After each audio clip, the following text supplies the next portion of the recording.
¿Hay modelo de moda español y qué lo define? ¿Podemos hablar de un modelo de industria de la moda en España? No hay un concepto de moda española que sea demasiado explícito, y si existe es bastante borroso.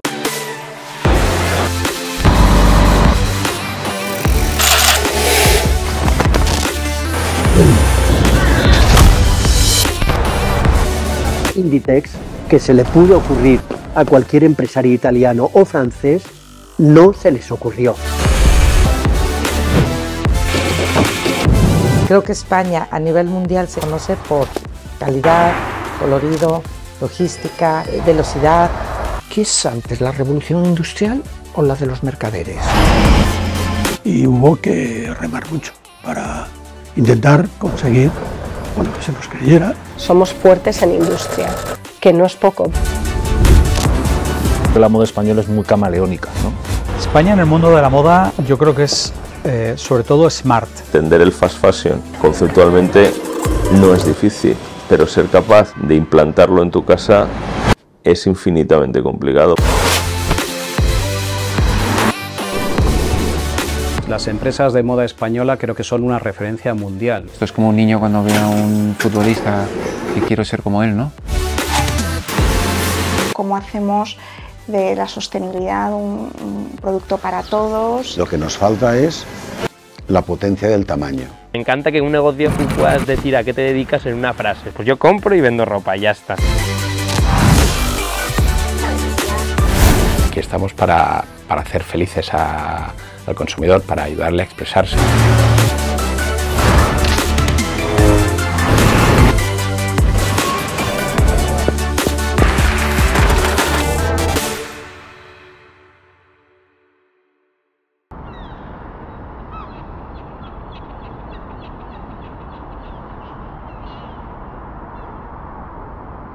La moda española no se define igual si se define desde dentro de España, si la define un nativo con respecto a su moda, que si la define un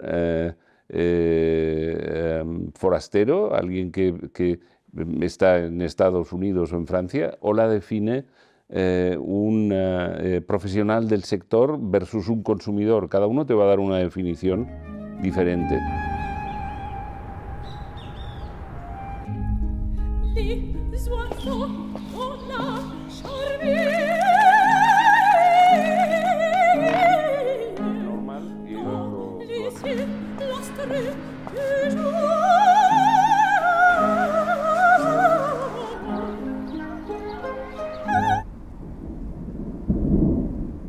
España, históricamente, siempre ha jugado un papel en la moda trascendental. Fuimos el primer país en el mundo que puso de moda el negro. El modelo español es el modelo italiano, porque el modelo español anterior era el modelo francés.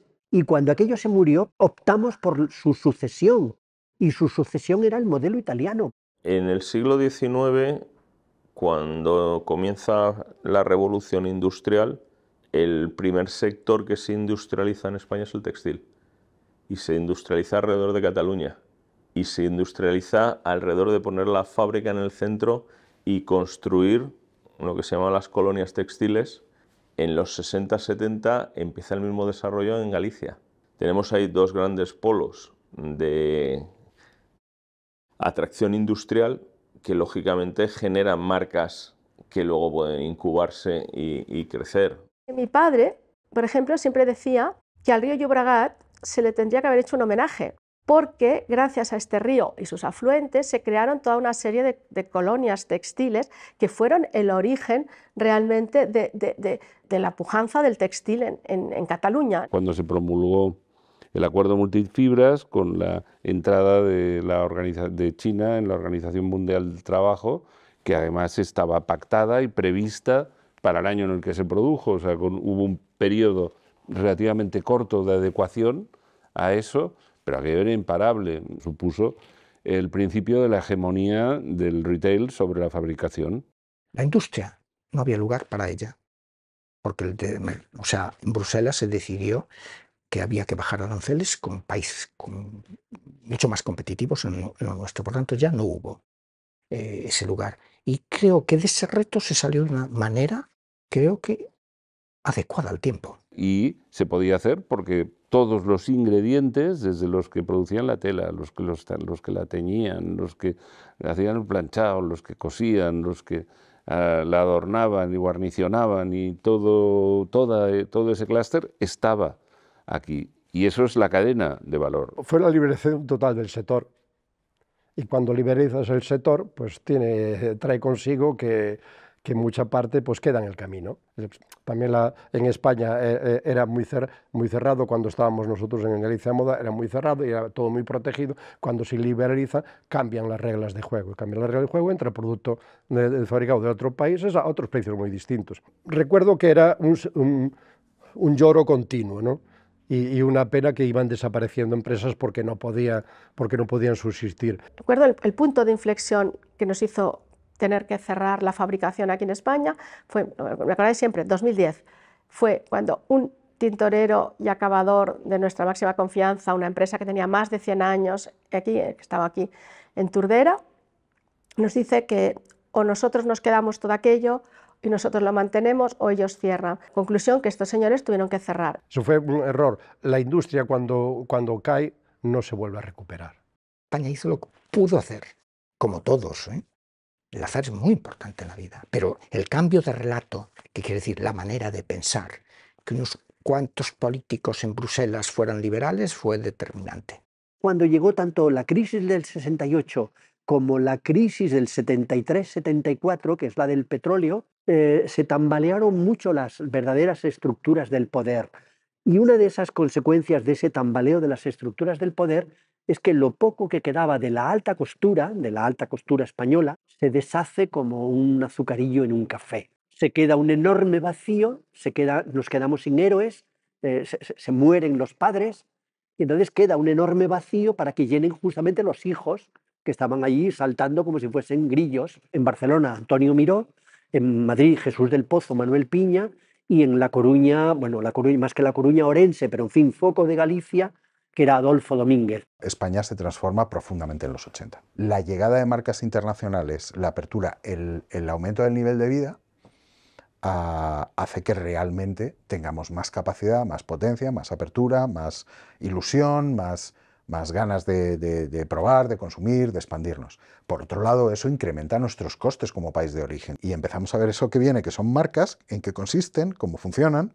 Observamos bien, nos miramos a nosotros, tenemos las capacidades y hacemos una muy buena combinación. Los hermanos mayores hacen la transición política y entonces los hermanos pequeños como que ya no tienen nada que hacer. Entonces se les ocurre que está por hacer la transición estética.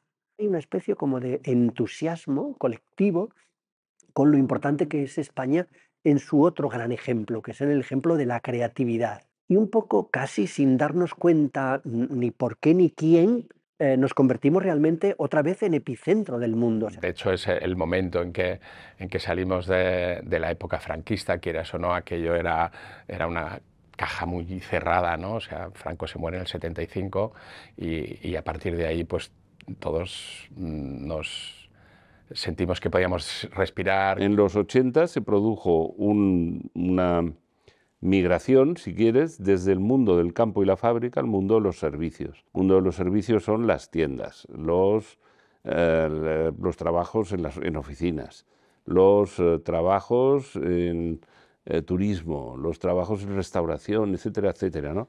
Todos ellos con una cosa común, y es que estabas cara al público, ¿no? Y ahí no podías ir con un mono de trabajo ni podías ir con harapos. El inicio de la transición lo que hace es poner un vehículo de comunicación también interna, en donde sobre todo las mujeres habéis tenido un protagonismo indiscutible. Esa libertad económica ha permitido que hubiese un boom, y es en el mundo femenino donde se nota esta evolución. Mi madre se da cuenta de que el mundo está cambiando, más que el mundo, que la mujer está cambiando, que la sociedad está evolucionando y que hay un segmento muy importante que está demandando un producto que no existe. En los años 80 la industria textil en Cataluña todavía era muy importante, quiero decir, Terrassa, Sabadell, Mataró, tú te ibas por Mataró entonces y caminando y oías los garres, croc, croc, croc, croc, croc, croc. las tricotosas funcionando, ¿no? Y es verdad que es un poco diferente Madrid, Galicia y Cataluña, pero en realidad en esos años salió lo de Moda de España, que fue una cosa que impulsó el Ministerio y la verdad que creó, digamos, también creó una energía hacia el diseño y hacia la moda. Y yo le pondría nombre al milagro. Dresslock, José Fernando, en los años 80, principios, o sea, incluso antes, 70 y tantos. Tú ni lo conoces, ¿verdad? Yo tampoco. De ahí salí casi todo.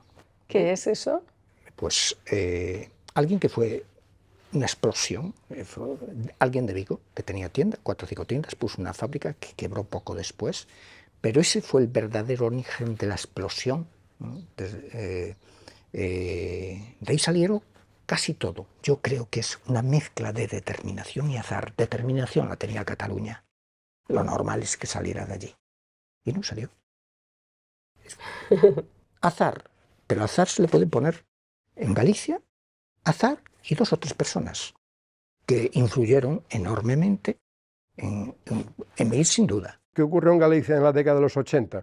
Bueno, para mí fue una visión clara de una persona, que fue Luis Carballo, una visión clara de que había empezado con Adolfo Domínguez. Realmente dimos con un modelo, sobre todo basado en esos 3 pilares.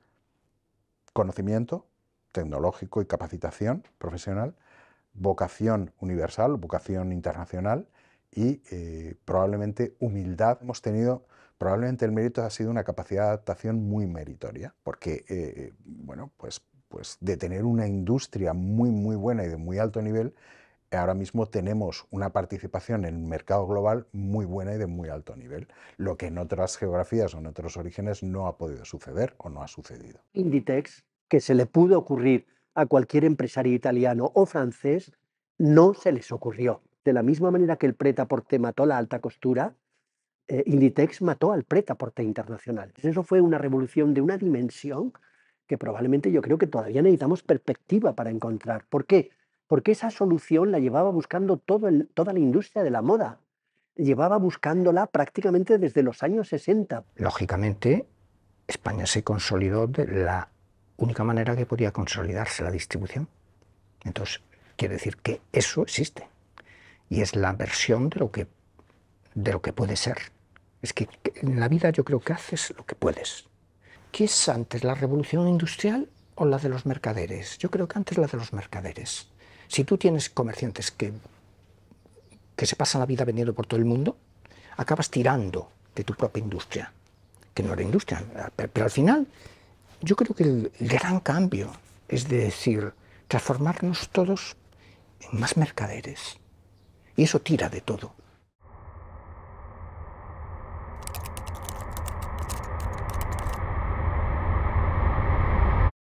Uno no puede diferenciar la cultura de un país con el resultado que ese país da, ¿vale?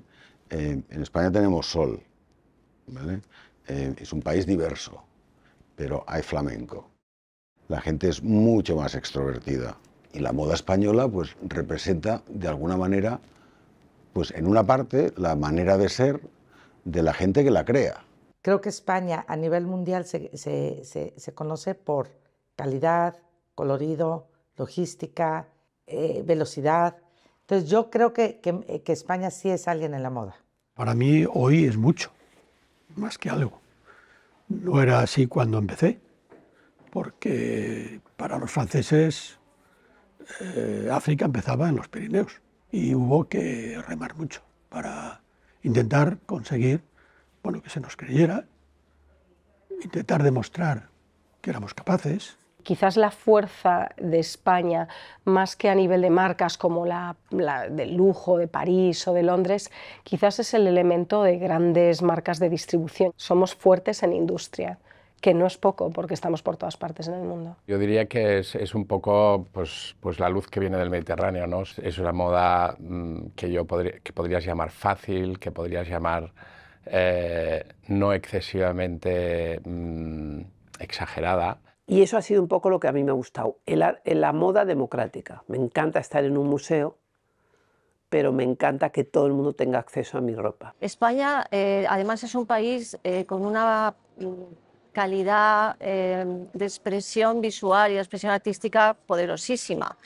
También del colorido. España, por un lado, tiene estos puntos que tienen que ver con el negro, con la austeridad, y por otro lado tiene esa explosión de colores que va incluso en lo que son nuestros trajes regionales, que son reinterpretados en la moda a nivel internacional. Hay muchas otras características que tienen que ver como España como destino, como una forma de entender la vida, como referente internacional a la hora de disfrutar, ¿no? Que pueden utilizarse o que pueden ser útiles a la hora de realmente construir una imagen, una propuesta país. Todos pensamos en el fast fashion, por supuesto, que es un referente en todo el mundo. Pero en mi opinión, el mundo español, el modelo español en el mundo de la moda es muchísimo más. En España tenemos una cantidad de empresas pequeñas y medianas, la mayoría familiares, con marcas potentes que han conseguido un reconocimiento internacional excelente. España tiene en la moda el balance entre lo clásico y lo moderno. Entonces, ¿qué es lo que hace? Que es una moda muy versátil, que encaja perfectamente en cualquier país del mundo. ¿Cómo vemos qué es lo que tiene único la moda española? Pues yo creo que lo primero que tiene es la manera, el vanguardismo en el diseño. Creo que hay menos modelo que los italianos y que los franceses. Creo que la moda española es muy camaleónica, ¿no? Y creo que tiene como mucha vida y al final es menos marca, es más producto. Y son esas empresas fuertes que han construido la industria, ¿no? Y que siguen surgiendo. España tiene la influencia europea. Busca mucho la calidad, se fija mucho en el fit, quiere mezclar lo viejo con lo nuevo. Se puede hablar de un modelo español en la industria de la moda porque hemos creado un modelo totalmente distinto, tanto en la moda accesible, tanto, por ejemplo, como en sectores como en novia. España en el mundo de la moda yo creo que es sobre todo smart. Si pensamos en otros mercados, hay mercados que quizás son más, entre comillas, marquistas o más comerciales, como el italiano. Hay otros mercados que seguramente tienen mucho más músculo o más masa, como el americano, pero yo creo que España lo definiría como un mercado y un player mundial smart, inteligente. Sabe cuando necesita tamaño, sabe hacerlo, cuando necesita una expansión internacional, con cierto sentido también lo hemos sabido hacer, cuando necesita habilidad y cintura, que de ahí creo que viene lo de smart, por lo menos para mí, creo que también lo hemos sabido hacer.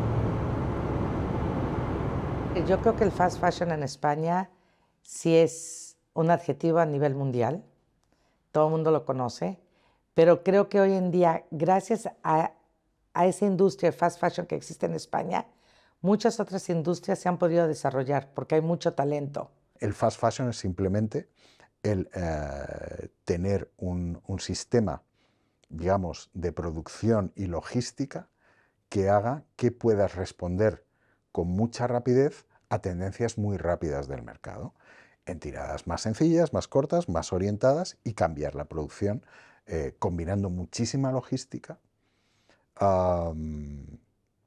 con determinadas apuestas de información o de capacidad. Entender el fast fashion conceptualmente no es difícil, pero ser capaz de implantarlo en tu casa es infinitamente complicado. Y luego hay una fórmula económica que es imbatible y eso es lo que le falta a la mayoría de las otras empresas que están en moda rápida, que tienen todo, pero no llegan luego a la fórmula de valor. ¿Cómo se genera la pasta aquí, ¿no? Y la pasta se genera de una forma y es con menos inventario. Mi padre nos obligaba a ir a ferias porque decía que nos ponía en un examen cada día, ¿no? Nos comparábamos con los demás, ¿no? Si tienes mejor stand o peor stand, mejor producto o peor producto, más barato o más caro, el origen del producto, made in Spain o made in China. Y el fast fashion nos ha ayudado a todos a ser rápidos, ¿no? Y al final la competición es chula. Esto es como un niño cuando ve a un futbolista que quiero ser como él, ¿no? Y quiero jugar como él, pero las grandes marcas que hay en España, o las grandes empresas, para nosotros han sido un aliciente de poder hacer las cosas y de luchar. Y si ellos veías que crecían y abrían en países y de tal, decías, oye, ¿por qué nosotros no vamos a intentarlo también, no? España tiene muchas mejores prácticas que ha llevado al mundo, como un modelo de merchandising propio, ¿no? Ese modelo que no es solo velocidad, sino es un entendimiento del mercado basado en datos, es un entendimiento de la logística mucho más rápido y mucho menos tradicional, un entendimiento de la cadena de suministro también mucho más relacional, rápido. ¿Qué va antes, marca o producto? Si esto mismo se lo preguntas a mi hermano Álvaro, te va a decir qué producto. Si me lo preguntas a mí, te voy a decir de qué marca. Entonces ahí está la clave, la combinación de producto y de marca. El producto se puede copiar, la marca no. La marca es lo que te hace único, la marca es lo que te hace diferente. En moda, el producto yo diría que es la marca. El producto al final tiene que ser el centro, porque es la promesa que sea que le hagamos. Cada marca hace su promesa a su cliente, lo que siempre es a través de producto. El producto es el que luego te llevas, el producto es lo que experimentas, el producto es lo que disfrutas, ¿no? Como consumidor. Y si además este producto va vinculado a una marca, muchísimo mejor. Yo creo que es muy importante que el producto que haya una relación entre la marca y el producto. O sea, que yo hay veces que cuando no ha estado suficientemente agatizado mi producto, pues me he enfadado, ¿sabes? Pero es muy importante la marca. Y la marca hay que cuidarla todos los días de tu vida. Y bueno, pues ahí estamos. ¿Es 50-50, tú crees? Podría ser 50-50 quizás. Producto 70-30. Estas cosas chungas, ¿no? Porque también el producto forma parte de la marca. Entonces, yo diría que el producto forma parte de la marca, entonces la marca lo es todo. Me ha encantado la respuesta, nos quedamos con esa. La moda española nunca, bueno, me atrevo a decirlo, nunca se entenderá así la tienda. Y los modelos que hemos diseñado son modelos en los cuales la tienda, cómo es la tienda, la impresión que transmite la tienda, el posicionamiento de la tienda ha sido importante. Pero también como punto relacional. La tienda es una representación gráfica de la marca. O sea, no concibo que una tienda tenga entidad propia sin estar asociada a una marca. La tienda obviamente es tu templo, si quieres llamarlo de alguna manera, donde te relacionas con tu consumidor. Usamos el retail o el retail directo, más que para quedarte todos los beneficios, es porque quieres expresarte de una manera completa de lo que quieres hacer, ¿no? Donde las marcas viven bien en retail cuando lo haces bien. Por lo tanto, yo creo que el retail va de experiencia. Hay gente que se ha dedicado simplemente al B2B y el deseo siempre a llegar más lejos porque tienes un consumidor real, ¿no? Y esto, que es un gran lujo de los retailers, sea online o offline, va a más. Es decir, esa interacción que ya era muy valiosa antes, es que hoy en día es muy rica, porque es que hay mucho intercambio de información. Yo, si fuera un jugador internacional y pensara en España, me costaría pensar en un modelo con poca tienda física, ¿vale? Porque creo que al final es un elemento de notoriedad, pero también de convencimiento de los clientes. El e-commerce en España, en las grandes empresas, está entre el 20 y el 30%. Personalmente creo que tiene recorrido, ¿no? Puede perfectamente llegar a un 40-50%. Esto fue un poco lo que dije hace 10 años, ¿no? Cuando dije, ahí se acaba el e-commerce, porque la tienda va a tener que seguir haciendo su rol, será un rol reinventado con el e-commerce y con otro tipo de experiencias. En el 2006 fue cuando empezó Bybip, y la verdad que no tenía una trayectoria en moda, pero Rodolfo Carpentier me comentó sobre Van Privé en Francia. El modelo me encantó. Me pareció que podía funcionar en España y en otros países europeos, como así fue. En España el e-commerce estaba muy poco desarrollado por aquel entonces, básicamente porque no había oferta. No había oferta, no estaba Amazon. Amazon siempre ha sido un elemento transformador en e-commerce en aquellos países en los que estaba. Tuvimos el boom del COVID y ahora se ha estabilizado. No nos podemos volver locos en que la tasa de conversión sea altísima porque queremos cuota de mercado como locos, porque al final esto no tiene sentido. La gran ventaja del online no solo es la venta, es que tenemos la puerta de entrada a la cocina de nuestro comprador. Cuando vendemos en multimarca, perdemos ese contacto y tenemos que volver a utilizar esa oportunidad que al principio lo utilizábamos y ahora la hemos perdido, ¿no? El problema de la omnicanalidad es que empezamos a hablar muy temprano de ello, ¿no? Pero en realidad no ha llegado. O sea, para mí omnicanalidad es que sea un único canal, que tú tengas al cliente en el centro y lo tienes que tener en el centro a la hora de comunicarte con él y lo tienes que tener en el centro con el stock. Y eso es lo que todavía no veo que ha llegado. El modelo español nace un poco del consumidor español. El consumidor español es un consumidor que vive en la calle, pero que no tiene un income per cápita alto, ¿vale? O sea, es decir, si pudiéramos llevarlo al mundo de la moda, le gusta vestirse y no le gusta gastar mucho dinero. Generar el producto pensando en el consumidor español y luego ser capaz de globalizarlo creo que ha sido el gran éxito. La moda española sí tiene una vocación de precio ajustado a la calidad, que no quiere decir, y de hecho, joder, actualmente creo que la moda española ya ni de lejos están los precios de entrada. ¿Qué tengo que hacer? Tengo que buscar la manera de añadir valor al producto para que el precio no sea la clave. Pero eso no dejaba de hacerte entender que tenías que buscar cómo reducías tu precio. Y el precio no es bajar la calidad, al contrario. El precio es eliminar todos aquellos elementos que no añaden valor a tu producto. ¿Sabes cuál es la clave de todo eso? Eliminar un intermediario que era el multimarquista. El consumidor siempre ha salido ganando, siempre ha salido beneficiado, pero esto también es consecuencia de tener en tu entorno más próximo una competitividad increíble. La moda española, digamos que es un colectivo muy ancho, donde hay gente en los extremos y gente en el centro. Y te puede caracterizar a casi todo, pues hay gente que está más orientada hacia un producto, vamos a decir, un poco más exclusivo, hay otros que están orientados a un coste razonablemente bajo y hay un medio, yo diría que es donde se combinan las dos cosas, precio asequible, producto razonable, que nos hace que como colectivo tengamos un mundo bastante uniforme, pero digo, con gente que se va escorando hacia un lado hacia otro.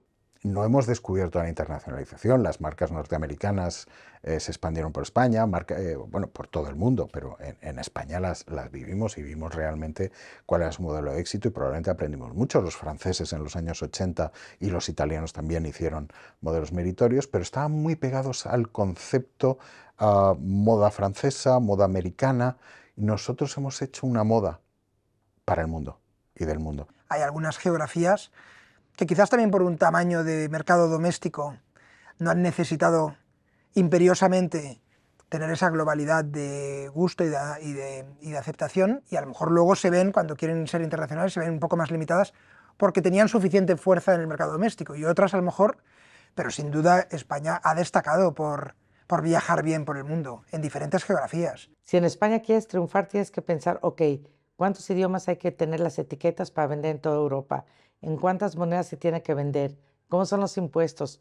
¿Cómo es la cultura hasta de compra de cada país? Así que creo que quien está en la industria de la moda en España tiene un conocimiento mucho más amplio. Ese time to market de la moda española que la ha caracterizado tanto, obviamente depende muchísimo de los procesos productivos y de ahí viene pues, que en su día estábamos entrenados en todo esto. La industria de la manufactura de la moda es una industria con poca barrera también de entrada, donde se necesita intensidad de capital humano y que sobre todo es de las primeras que los países pueden utilizar para desarrollarse y para saltar al siguiente escalón, ¿no? De país en vías de desarrollo o de país ya consolidado. Con el tiempo no deberíamos de tener miedo de decir estoy fabricando en esta fábrica en China o en Bangladesh o en donde sea.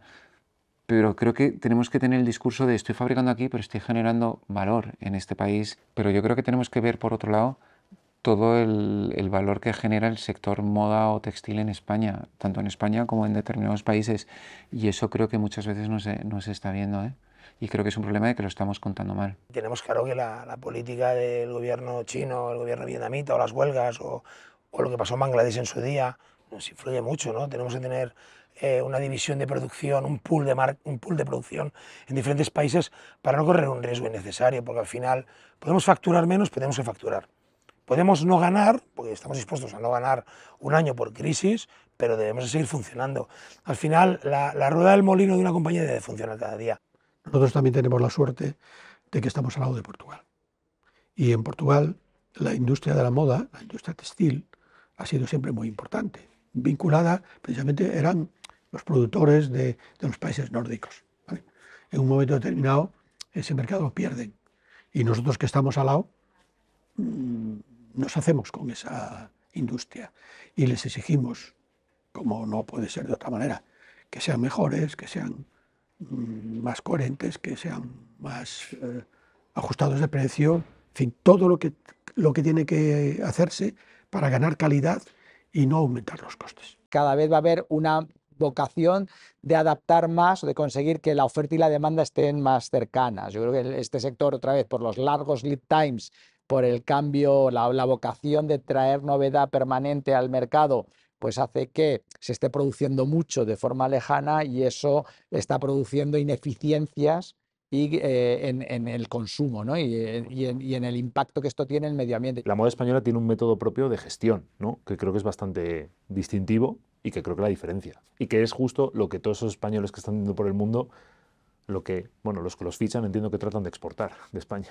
A nivel de gestión más operativa, las empresas de moda española creo que son una referencia mundial, ¿no? Y ahí se ve el caso de Inditex, Mango, Tendance, son empresas de mucho crecimiento, mucha escalabilidad, muy bien gestionadas, que además han hecho un camino al beneficio brutal en los últimos años. Esa visión familiar y de gestión con una mentalidad familiar de las compañías y de estar cerca del negocio, creo que les ha hecho diferentes a este tipo de compañías, porque no son grandes multinacionales al uso. Yo diría que son como grandes multinacionales con alma de empresa familiar.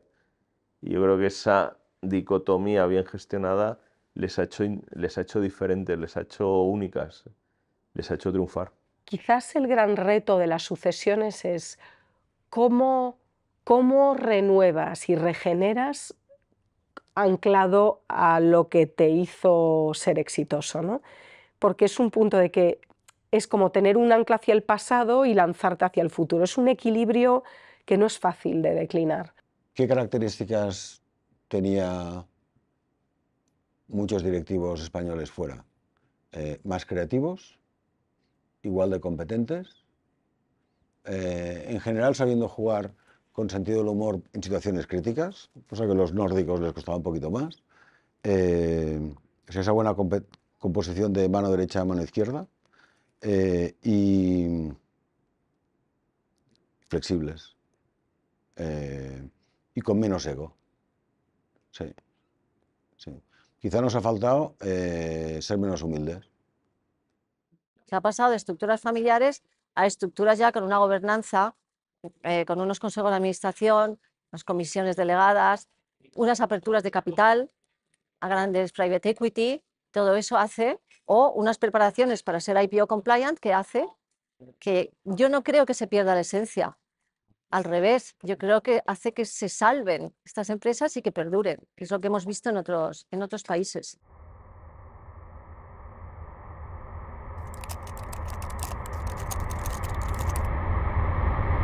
El mundo es como la ópera, la donna è mobile, qual più mal vento, pues el mundo actual. Voluble, inestable, variable, apasionante, omnicanal, es algo absolutamente impredecible.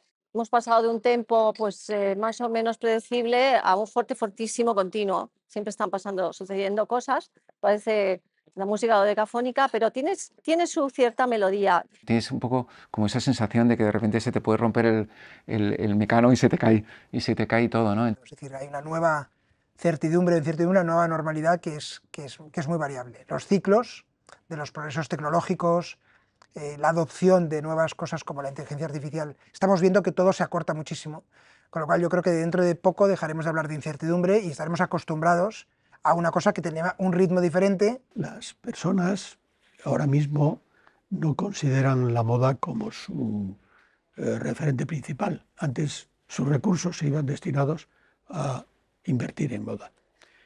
Hoy la moda les ayuda a disfrutar de otras, digamos, historias que le importan más, como es viajar, disfrutar del tiempo libre, disfrutar de los amigos, la familia, pero la moda ya forma parte de sus vidas. Ya sabes para qué se mueren los chavales o las chavalas de 15 años, por un iPhone. Quiero decir, esto sí que ha cambiado clarísimamente, porque en ese iPhone lo tienen todo, la comunidad, las redes sociales. De hecho, no viven sin bueno, iPhone o Samsung, da igual. Con lo cual, sí, esto ha cambiado. La relevancia de las marcas de moda o la deseabilidad de las marcas de moda, sobre todo para las nuevas generaciones. También hemos tenido una pandemia que ha roto mucho y que los efectos los pagamos y yo creo que lo vamos a pagar durante tiempo. Yo creo que la lectura de cómo cambia el mundo o cómo puede cambiar el mundo prácticamente nadie la está haciendo bien. Creo que tendremos la suerte de tener personas concretas y que yo creo que esto es también muy español, personas concretas que son capaces de hacer una lectura muy buena de una porción de ese mundo. Y esa lectura muy buena de esa porción de ese mundo, si además lo ligas con que luego sean capaces de dar una respuesta a esa evolución, a esa previsible evolución, pues hombre, obviamente a partir de ahí nos encontramos con conceptos tremendamente exitosos como actualmente los tenemos en España, que si nos vamos a su origen, pues el éxito fue precisamente este, poder entender una pequeña porción de cómo va a evolucionar el mundo en los próximos años.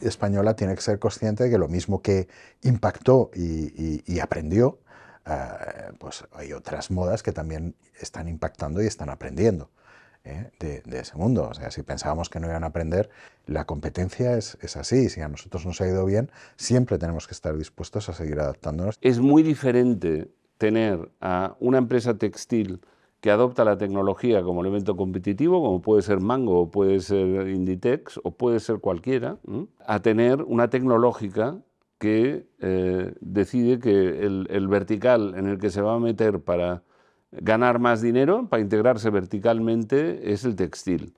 Y ahí tienes a Shein, ¿no? Shein es un ejemplo de tecnológica que se mete en eso. Yo creo que de estas vamos a tener muchas más. Para mí el reto más grande que tienen las marcas españolas es la escalabilidad.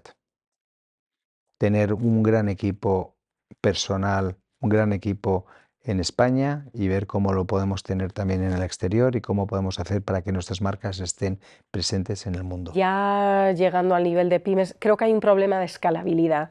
Creo que se lanzan muchas cosas, muchas ideas pequeñas que tienen su tirón y que tienen su página web y sus ventas online y demás, pero ya escalar a la siguiente fase veo que cuesta muchísimo más. Tenemos gran capacidad de crear empresas novedosas, nos cuesta acometer los cambios necesarios para hacer que estas pequeñas empresas se vayan haciendo más grandes. Quizá porque tampoco hay mucha intención de que pase, no sé si sería la manera de decirlo, no hay mucha ayuda, todo lo contrario.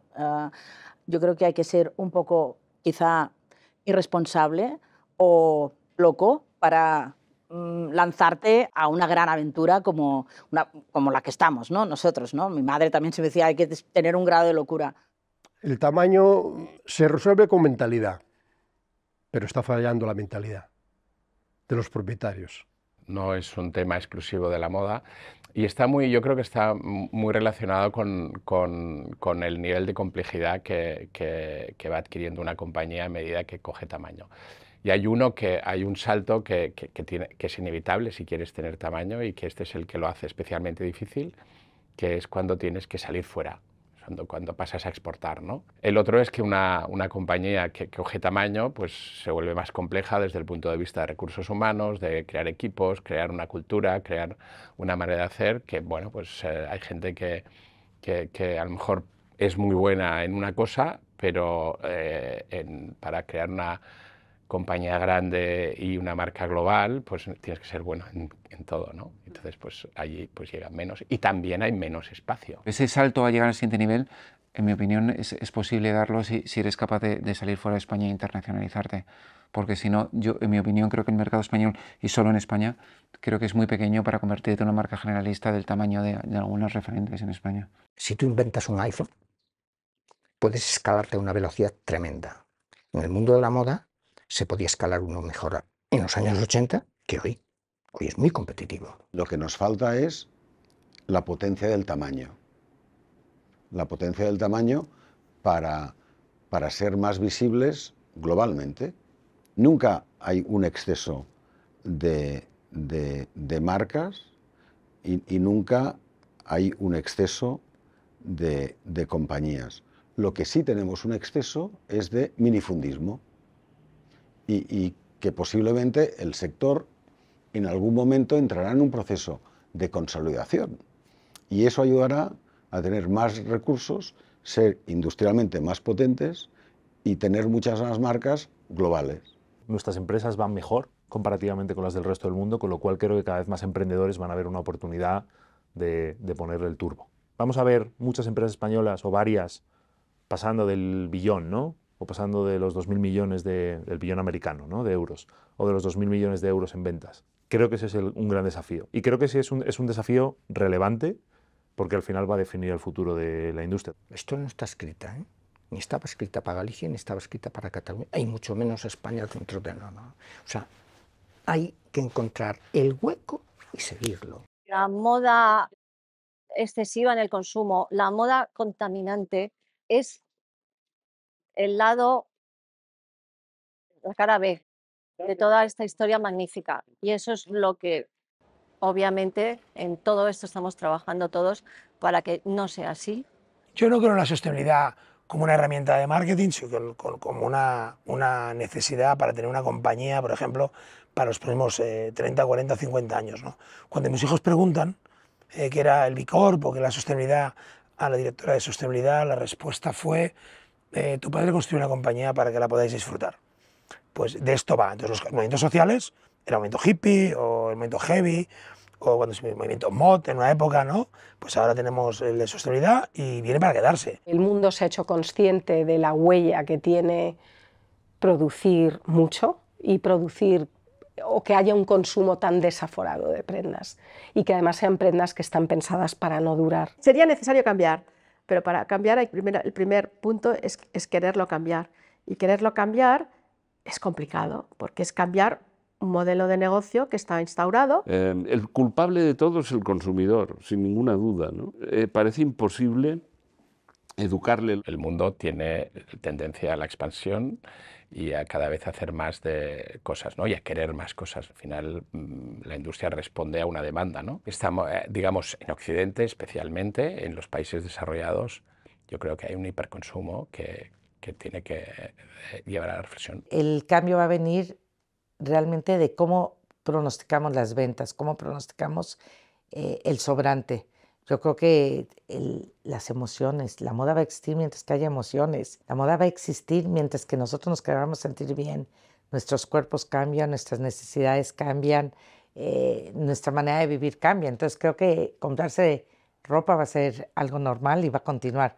Creo que tenemos que ser mucho más conscientes de comprar, producir menos y no más producir lo que se va a vender. Si tú eres un sector que te autotitulan como que contaminas, por favor, cambia tu forma de ser y de hacer las cosas. Pues al consumidor hay que explicarle que para vender una camiseta 5 hay que tener ese modelo de negocio. Y que si no quiere tener ese modelo de negocio, hay que repensarse también la ecuación precio-valor. Y yo creo que estamos ahora justo en esa pedagogía que hay que hacer con los consumidores de explicarles, de acuerdo, queremos los dos lo mismo, pero te tienes que involucrar tú también como consumidor en la construcción de este nuevo sector.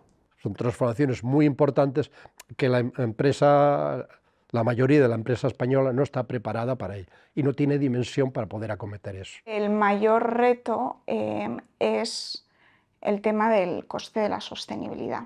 O sea, al final estamos ahí en una situación en la que todos queremos la sostenibilidad, pero todavía esa sostenibilidad no se puede acceder a ella a gran escala, en gran volumen y por lo tanto tiene un coste más elevado, ¿no? Entonces, hasta que no superemos la barrera de la demanda, ¿no? Porque al final yo siempre digo que los precios y los costes están totalmente vinculados a la demanda. Si no producimos masivamente nunca llegaremos a esos costes que ahora mismo estamos pagando por un producto convencional.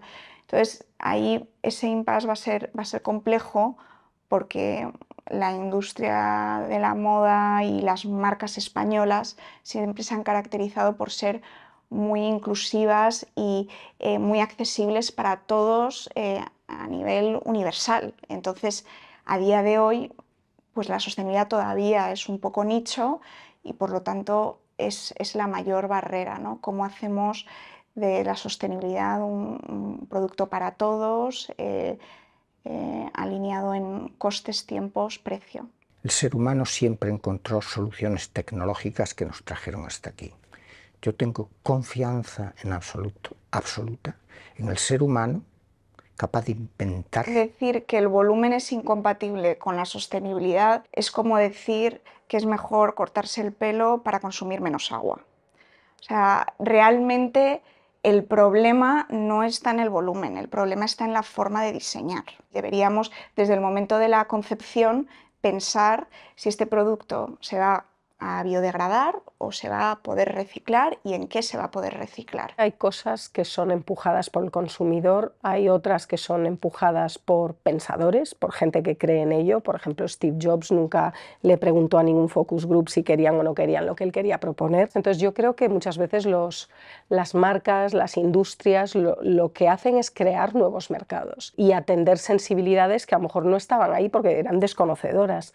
Y luego está también lo público, que a veces reglamenta aquello que privadamente nadie se va a poner de acuerdo sobre ello. No podemos permitir que la regulación genere disonancias con el sector. Y ha pasado en otros sectores, con lo cual no nos podemos permitir que eso nos afecte y nos lleve a lugares donde no queremos estar. Cada vez hay normas más exigentes en cuanto a ESG, tenemos que ponernos todos las pilas porque además van a ser cada vez más exigentes, además son tremendamente técnicas, además son tremendamente numéricas y de datos y de KPIs en los que tienes que reformularte cada año. Mira, al final yo me acordaré siempre de la frase que mi padre siempre nos ha dicho, de que a vender mucho y bien. El a vender mucho es lo que es el negocio y bien es eso, ¿no? Es haciendo las cosas bien. Los proveedores tienen la responsabilidad, los industriales tienen la responsabilidad de la innovación y de la investigación. Es decir, el que tiene que poner soluciones a las marcas sobre la mesa son los proveedores. Luego las marcas tienen que apoyarnos y tienen que utilizar esas soluciones. Y luego creo que con esas soluciones las marcas son las que tienen que educar al consumidor. No me preocupa que exista un gap entre marco regulatorio europeo e industria. No me preocupa. ¿Por qué? Porque existe en todos los sectores. ¿Vale? El más evidente es automóvil, donde todo el planteamiento llega a un punto que dicen, ya, pero si yo no tengo puntos de carga instalados con la misma densidad que las gasolineras actuales, ¿cómo aguanto al sistema? Pero quizá el diálogo con la industria, que tiene que conseguir hacerlo posible, también será más conveniente. ¿Cuándo va a haber más diálogo? Cuando te acerques al abismo. La misma tecnología que te sirve para hacer al consumidor insostenible, para hacerle que permanentemente esté sobreconsumiendo y infrarreciclando, que esa misma tecnología le sirva para hacer lo contrario. Y eso estoy seguro que se puede hacer, y es un negocio. Entonces, vamos a ver quién es el tío que se forra en ese negocio. La tecnología ha impactado 360 en todo, ¿no? Desde cómo diseñamos, cómo fabricamos, cómo nos relacionamos con nuestros proveedores, cómo nos comunicamos, cómo todo. O sea, la tecnología, bueno, simplemente lo ha invadido todo y nos ha dado una cantidad de oportunidades y de herramientas tremendas. Estas innovaciones nos está costando cada vez más incorporarlas. Es decir, el gap de innovación antes se conseguía más rápido. Entonces, según vamos a empresas más pequeñas en España, se está volviendo más difícil, digamos, es un poco lo del el gap tecnológico. La diferenciación está en elijo de forma correcta o no tecnología adyacente que sobre mi core me da un elemento de diferenciación. Y luego la segunda parte es, obviamente, metiéndolo en el bloque de tecnología, aunque hay algunos matices, obviamente pues nos enfrentamos a todo lo que nos va a traer, yo creo que en positivo, la inteligencia artificial. Prácticamente la primera vez, ¿no?, que algo puede funcionar solo, sin la ayuda del hombre. Ya no estamos hablando de programación, no estamos hablando de nada. Entonces, ¿dónde queda la creatividad en todo esto? Entonces, para mí es uno de los temas fundamentales de ahora y del futuro. El lugar del creador. El lugar del creador frente a la inteligencia artificial, con la inteligencia artificial, en partnership, juntos. ¿Quién hace qué? ¿Quién alimenta a quién en la parte de la sensibilidad? Sin duda, Internet tuvo un impacto en todo. O sea, es un antes y un después. Y la inteligencia artificial va a tener tanto impacto como tuvo Internet. Yo me gustaría pensar que van a seguir habiendo gente detrás de eso. Y la tecnología en que va a impactar, joder, es que ha impactado tanto, ¿no? En plan, con las redes sociales y con todo, que cada día me cuesta más pensar en qué va a ser lo siguiente y cómo va a atacar aún más, pero lo hará, lo seguirá haciendo, ¿no? Seguirá evolucionando y a saber, joder, es que a saber. Y mira que nosotros compramos y vendemos ropa, ¿sabes? Que dirías que no es tan tecnológico, ¿sabes? A mí me gusta que sea simple, porque me encanta que en un negocio tú puedas decir a qué te dedicas en una frase, ¿sabes? Que la gente cuando empieza a matizar mucho y tal, y dices, buf, ¿pero a qué haces? ¿Sabes? Pues yo compro y vendo ropa, y ya está, simple. Para sobrevivir hacen falta 3 cosas, que son las 3 P's. Planet, People and Profit. No solo tengo que ser rentable porque venda más, sino que tengo que ser rentable porque haga las cosas bien. Hoy en día todos los retos los tenemos todas las industrias. Yo creo que es innovarnos, estar siempre al día, siempre estar por un paso por delante de lo que está sucediendo. No pensar que por ser exitosos ya lo hicimos. Y el talento en todos los sentidos, ¿eh? Estamos hablando de talento en diseño, creatividad, estamos hablando en talento en innovación y en digitalización, que es uno de los puntos un poco más complicados últimamente. Estamos hablando del talento en los puntos de venta, que es primordial. Explicarle a la gente de qué va esto, desde la sostenibilidad hasta cómo producimos un zapato, una prenda y los minutos que hay detrás. Y la protección de la marca. Compatibilizar la sostenibilidad al máximo que cada uno pueda con el seguir funcionando, que las empresas sigan funcionando. Volver a enfocar la percepción del sector de la moda como agente económico, como industria, donde siempre ha debido estar, que es en el lado luminoso, ¿no? En el lado atractivo, en el lado ilusionante y en el lado de las industrias creativas que combinan arte y negocio. El principal reto que tiene el sector en el futuro. Hombre, sería seguir siendo necesario. El reto más importante a futuro, conectar con la gente, conectar con... O sea, ¿cómo vamos a conseguir a nivel de concepto, ¿vale?, ayudar a darle a gente sentido a su vida? ayudar a continuar expresando su individualidad. Para mí este es el reto. Y de una gente en 15 años que no tenemos muy claro aún cómo será, porque además será muy diversa, con lo cual también habrá que decidir en qué segmento quiero ser relevante. Y por tanto renunciar a otros, porque para todo el mundo esto es muy complicado. Pero esto lo hace divertido. Hay un reto que subyace y que es permanente, especialmente en el mundo de la moda, por ser un bien de consumo emocional, que es la lectura del consumidor. El gran reto va a ser seguir siendo capaz de leer al consumidor, a un consumidor que es nuevo, o sea, es diferente, cambia mucho más rápido. Ser más relevante en el bolsillo y la mente de los consumidores. Yo creo que nos hemos dejado llevar, nos hemos convertido en el vecino amable que presta de todo para el consumidor. Oye, que necesitas comprarte un nuevo iPhone, no te preocupes que yo te vendo los pantalones más baratos. Que te quieres ir de vacaciones, no te preocupes que la camiseta te la pongo yo casi más barata. Llevamos muchos años yendo del producto-centric al consumer-centric, pasando por el tienda-centric, y yo creo que ese camino se está haciendo eterno. ¿Para qué estamos aquí, no? Aquí estamos para hacer felices al consumidor, para ayudarle a expresarse, estamos para que disfrute en la experiencia de la compra, pero que disfrute luego en el uso, ¿no? Y que le aportemos valor a su vida, ¿no? Y este es un reto y lo tenemos que hacer de una manera sostenible, ¿no? Los niños lo que quieren es que los quieran. Quieren llamar tu atención. Desde el principio. Nos vestimos para que nos quieran. Y si no, lo que te compras si es equivocado, duerme en el armario y lo usas como pijama. Pero no sales a la calle de otra manera. Entonces, eso es eterno. Toca lo eterno que tenemos en el ser humano, el deseo. Lo importante es no perder dinero, ¿no? Y pasártelo bien. Muy bien. Oye, pues lo dejamos aquí. Muchísimas gracias. Gracias a ti.